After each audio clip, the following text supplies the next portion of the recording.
भूत चिंतन श्री गुरुदेव दत्त श्री स्वामी समर्थ महाराज की जय। स्वामी दत्त सेवा या चॅनलवर तुम्हा सर्वांचे खूप खूप स्वागत। तुम्हा सर्वांना आरोग्य उत्तमाचं मिळू दे, राहिलेलं तुमचं आयुष्य आरोग्यदायी जाऊ दे, तुम्हाला अखंड आयुष्य मिळू दे, तुमचं आयुष्य आरोग्यदायी स्वामी समर्थांनी निरोगी ठेवू दे असं मी स्वामीचरणी प्रार्थना करते आणि माझ्या व्हिडिओला सुरुवात करते। उद्या बघा गुरुवार 2024 मधला पहिला गुरुपुष्यामृत आणि 2024 मधली पहिली पौर्णिमा ही पौर्णिमा आहे शांखवरी पौर्णिमा। तर ह्या शांखवरी पौर्णिमेला गुरुपुष्यामृत योगावर आपल्या घरामध्ये आपल्याला काही सेवा उपाय करायचे आहेत। यामुळे आपल्या घरामध्ये लक्ष्मी प्राप्ती होईल, घरामध्ये कशाचीच कमी पडणार नाही, अन्नाची कमी पडणार नाही, लक्ष्मीची कमी पडणार नाही। म्हणून आपल्याला उद्या ह्या 3 सेवा करायच्या, म्हणजे 3 देवांच्या सेवा। बघा उद्या गुरुवार आहे, हा गुरुवार आपल्या गुरूंचा आहे, म्हणजे स्वामी समर्थ महाराज दत्त महाराजांचा आहे, भगवान श्री हरी श्री विष्णूंचा आहे। उद्या पौर्णिमा आहे, त्यामुळे आपण माता लक्ष्मीची सुद्धा पूजा करायची आणि कुलदेवीची सुद्धा पूजा करायची आहे। उद्या आपल्याला भगवान श्री हरी श्री विष्णूंची सेवा, गुरूंची सेवा, माता लक्ष्मीची सेवा, कुलदेवीची सेवा करायची आहे। ही सेवा आपल्याला केल्यानंतर आपल्याला नक्की ह्या सेवेचं फळ मिळेल। आणि हे आपण जी लोक आहे ते संसारिक आहे, आपल्याला वेळ मिळेल तितकी सेवा करा। मनामध्ये भाव आणि भक्ती असेल तर आपल्याला नक्की त्याचं फळ मिळतं। भाव आणि भक्ती सुद्धा तुम्ही मनापासून केला तरी सुद्धा तुम्हाला मिळतं, पण त्याबरोबर काही सेवा करायच्या आहेत। आणि आपण जे कष्ट करतो, मेहनत करतो, नोकरी करतो, व्यवसाय करतो, काम करतो आणि ते पैसे आपल्या घरी आणतो, हे पैसे टिकून राहण्यासाठी, पैशामध्ये वाढ होण्यासाठी आपल्याला या छोट्या छोट्या सेवा उपाय करायचे। आपण एखाद्या ठिकाणी कुंडली दाखवायला गेलो, कारण आपल्या घरामध्ये पैसा टिकत नाही, पैसा न टिकल्यामुळे वाद होतात, त्यामुळे मग आपण कुठेतरी एखाद्या ठिकाणी कुंडली दाखवायला जातो आणि ती कुंडली बघितल्यानंतर हजारो रुपये खर्च करून शांती करायला सांगतात। तर तेवढे पैसे खर्च न करता आपण घरच्या घरी हे छोटे छोटे उपाय सेवा आपण करायचे आहेत, त्यामुळे आपल्याला त्याचा फायदा होतो। आता बघा उद्या सकाळी सगळ्यात पहिल्यांदा गुरुवार आहे, पौर्णिमा आहे, शांखवरी पौर्णिमा आहे, गुरुपुष्यामृत योग आहे। हा योग इतका दुर्मिळ आणि इतका महत्त्वाचा, खूप खूप चांगला योग आहे, त्यामुळे आपण सगळ्यांनी ह्या सेवा करायच्या आहेत। सकाळी उठल्यानंतर तुम्ही सगळं घर स्वच्छ झाडून घ्या, घरामध्ये सगळीकडे गोमूत्र शिंपडा। त्यानंतर तुम्ही सगळ्यात महत्त्वाचं, आंघोळ केल्यानंतर आपला मुख्य दरवाजाचा उंबरा जो आहे तो गोमूत्र आणि हळदी स्वच्छ धुवा आणि गोमूत्र आणि हळदीचं लिंपण करा। दोन्ही दरवाजे स्वच्छ पुसायचे, थोडंसं गाईचं शुद्ध तूप आणि त्यामध्ये हळद चिमूटभर आणि कुंकू चिमूटभर मिक्स करून त्याचं स्वस्तिक दोन्ही दारावर करायचं। त्यानं स्वस्तिकमध्ये 4 टिक्के द्यायला विसरू नका, दोन्हीकडे दंडक स्वस्तिकला द्यायला विसरू नका। त्यानंतर त्या स्वस्तिकवरती दोन्ही दरवाज्यावरती एकीकडे शुभ आणि एकीकडे लाभ अवश्य लिहा।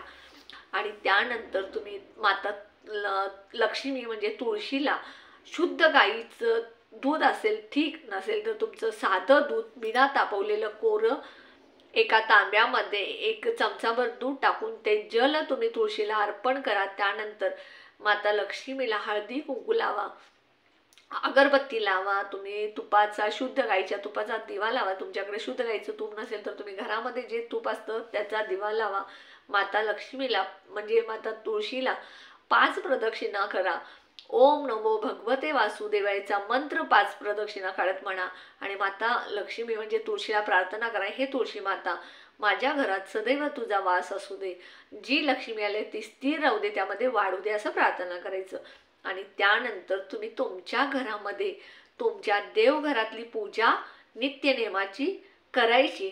ती करत असताना सगळ्यात पहिल्यांदा तुमचे गुरु म्हणजे स्वामी समर्थ महाराजांना गरम म्हणजे थोडं कोमट पाणी घ्यायचं किंवा दूध घ्या किंवा पंचामृत घ्या, त्यांना अभिषेक करा, महाराजांना हिनाचं अत्तर लावा, महाराजांना केशर युक्त चंदनाचा टिळा लावा, पिवळं फूल अर्पण करा।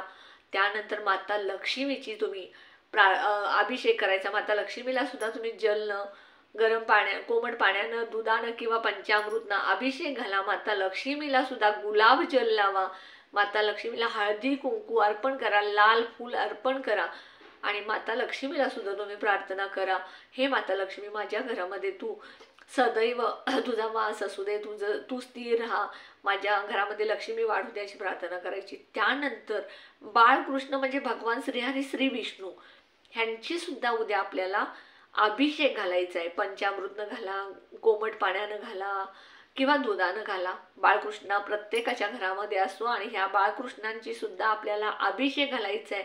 बाळकृष्णांना स्वच्छ पुसायचं आहे, बाळकृष्णांना वस्त्र घालायचं आहे, बाळकृष्णांना हिनाचं अत्तर लावा, अष्टगंध लावा, पिवळं चंदन असेल तर लावा, केशरयुक्त चंदन लावा.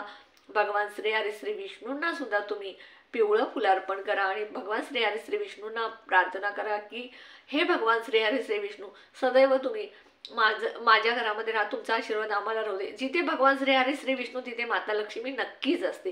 तुम्ही पहिल्यांदा बाळकृष्णांचा अभिषेक करा, नंतर माता लक्ष्मीचा करा, चालेल, तसंही खूप चांगलं. आणि त्यानंतर तुम्ही हे अभिषेक भगवान श्री हरी श्री विष्णूंना बाळकृष्णांना घातल्यानंतर तुम्ही विष्णू सहस्त्रनामावली 100% म्हणा. ज्यांना वाचता येत नाही, लिहिता येत नाही, त्यांनी यूट्यूबला लावा आणि ते अभिषेक करत श्रवण करा तरीही चालेल. त्यानंतर बघा, कुलदेवीची सेवा करायला आपल्याला विसरायचं नाही. जिथे म्हणजे कुलदेवीची सेवा म्हणजे साक्षात आपण आपल्या आईची सेवा करत असतो. ही सुद्धा आपण पौर्णिमा आहे, शांकभरी पौर्णिमा आहे, त्यानंतर गुरुपुष्यामृत योग आहे. त्यामुळे तुम्हाला उद्या तुळजाभवानीची तुमच्याकडे टाक असेल, मूर्ती असेल, ती मूर्ती एखाद्या तामणमध्ये घ्यायचं, त्या मूर्तीला सुद्धा तुम्ही अभिषेक घालायचा. मग पाण्यानं घाला, पंचामृतनं घाला किंवा दुधानं घाला. आणि त्यानंतर आई तुळजाभवानीची मूर्ती स्वच्छ पुसून घ्यायची, त्याला सुद्धा गुलाबजल अत्तर लावायचं, हळदी कुंकू लावायचं, त्यांना वस्त्र घालायचं, स्थापना करायची देवघरात, लाल फूल अर्पण करायचं. हे सगळं तुम्ही उद्या सकाळी पूजा करत असताना करायचं. आणि त्यानंतर माता लक्ष्मीचा म्हणजे बघा, लक्ष्मी अष्टकम 16 वेळा म्हणायचं, महालक्ष्मी अष्टकम 16 वेळा म्हणायचं आणि ओम ऐं ह्रीं क्लीं चामुंडा विचे नमो नम 108 वेळा म्हणायचं. विष्णू सहस्त्रनाम एक वाचायचं. हे सकाळची सेवा. त्यानंतर तुम्हाला उद्या लक्ष्मी प्राप्तीसाठी म्हणजे प्रत्येक पौर्णिमेला आपण घरच्या घरी केंद्रानुसार सत्यनारायण करत असतो. ज्यांनी केली नाही त्यांनी उद्या करा. गुरुपुष्यामृत योग आहे, पौष शांकभरी पौर्णिमा आहे, त्यामुळे उद्या आणि गुरुवार आहे, त्यामुळे तुम्ही उद्या नक्की सायंकाळी प्रदोष काळी सत्यनारायणची पूजा करा. ही सत्यनारायणची पूजा तुम्ही नक्की उद्या करा. ज्यांना जमत नाही त्यांनी उद्या एक दिवस वेळ काढा आणि तुम्ही ती सत्यनारायणची पूजा करा. ही पूजा आपण लक्ष्मी प्राप्तीसाठी करत असतो.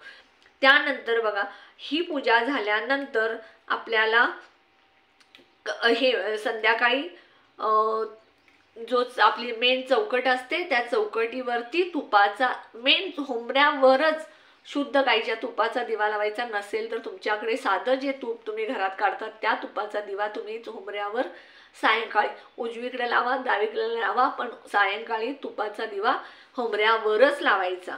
त्यानंतर बघा, तुम्ही दिवसभरात विष्णू सहस्त्रनाम यूट्यूबला लावून ठेवा. कुंजिका सिद्ध कुंजिका स्तोत्र पठण करा. त्यानंतर ओम ऐं ह्रीं क्लीं चामुंडाईचं मंत्र म्हणा. कुंकुमार्जन करायला उद्या विसरू नका. दुपारी तुम्हाला वेळ असेल तर दुपारी तुम्ही कधी दिवसभरात कुंकुमार्जन करा. माता लक्ष्मीवरती करा, श्रीयंत्रावरती करा, आई कुलदेवी तुळजाभवानीच्या टाकावरती मूर्तीवरती करा, पण उद्या कुंकुमार्जन करायला विसरू नका.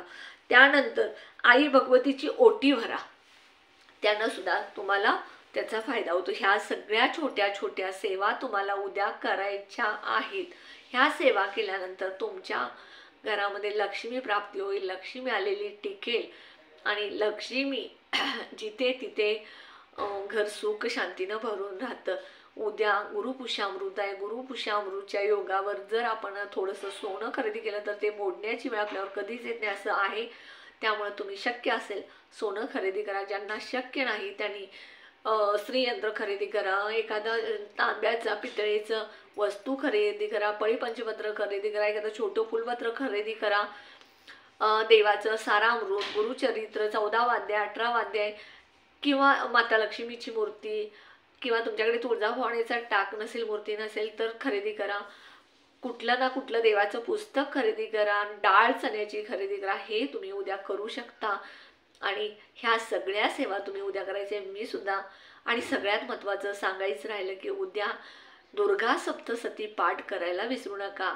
दुर्गा सप्तशती पाठ म्हणजे माता तुळजाभवानीचं साक्षात आपण माता तुळजाभवानीला आपण बोलवत असतो. त्यामुळे माता दुर्गा सप्तशतीचा पाठ तुम्ही उद्या नक्की करा. दिवसभरात कधी पण केंद्रात सुद्धा उद्या दुर्गा सप्तशतीच्या पाठाचं पठण चालू आहे. जिथं शक्य असेल तिथं केंद्रात जाऊन तुम्ही दुर्गा सप्तशतीचा पाठ म्हणजे करू शकता. अशा प्रकारे तुम्ही उद्या ही सेवा करायची आहे. उद्या गुरुचरित्राचा 14व्या अध्यायाचा 18व्या अध्यायाचा संपूर्ण सारामृतवाचा मी सुद्धा गुरुचरित्राचं संपूर्ण पारायण 7 दिवसाचा संकल्प केलेला आहे. आज माझा 5वा दिवस आहे, उद्या 6वा आणि शुक्रवार 7वा दिवस आहे. तरी सुद्धा मी उद्या ह्या सगळ्या सेवा करणार आहे. उद्या दुर्गा सप्तशती पाठ असणार आहे. आणि सगळ्यात महत्त्वाचं आमच्या इथे शिरोळमध्ये श्री नरसिंह महाराज म्हणजे भगवान दत्त महाराजांचं भोजन पात्र आहे. इथे आमच्या इथे उद्या 12 वाजता अभिषेक असतो. तिथे सुद्धा मी उद्या 12 वाजता अभिषेकला जाणार आहे. माझा प्रत्येक पौर्णिमेला दत्त महाराजांना 501 रुपये किंवा 250 रुपयेचा अभिषेक मी घालते. खूप वर्ष झालं माझ्या प्रत्येक पौर्णिमेला अभिषेक आहे. हा अभिषेक मी घालत नसून स्वामी दत्त महाराज माझ्याकडून करून घेत असतात. तुम्ही तुमच्याजवळ कुठे दत्त महाराजांचं मंदिर असेल तर तिथे तुम्ही अभिषेक घालू शकता. तुमच्या मनातल्या सगळ्या इच्छा महाराज पूर्ण करतील. हा छोटासा व्हिडिओ माझा जास्तीत जास्त शेअर करा. कोणाला नाही कोणाला अडचणी असतील तर त्यांना फायदा होईल, कशा सेवा करायच्या हे कळेल. आणि माझ्या व्हिडिओला जास्तीत जास्त लाईक करा, कमेंट करा, बेल आयकॉनची घंटी दाबा, ऑल बटनला क्लिक करा आणि जास्तीत जास्त सबस्क्राईब करा. श्री स्वामी समर्थ.